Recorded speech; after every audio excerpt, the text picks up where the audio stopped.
Pakita ko sa inyo kung paano ako magluto ng menudo. Minarinate ko sa toyo, kalamansi at paminta. And then i-rest natin siya for 30 minutes to 1 hour. Sa isang kawali, pinarito ko ang patatas, carrots at hotdog.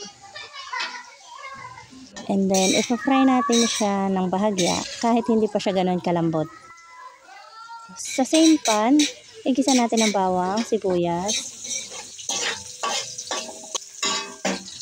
And then i-add natin yung minarinate natin. Ang ginagawa ko dito, tinatakloban ko na lang siya at inintay kong mag-lessen yung tubig at hanggang sa ma-fry siya. Kapag na-fry na siya, nilalagyan ko ng tomato sauce, tubig at sinasama ko na yung bell pepper. At pwede na din tayo maglagay ng pampalasa, paminta, laurel, ketchup, sugar. And then pakukulaan ko lang siya hanggang sa lumambot na yung karne. Saka ko naman ilalagay yung aking piniritong patatas, hotdog at carrots. And then iigahin na lang natin siya hanggang sa magmantika.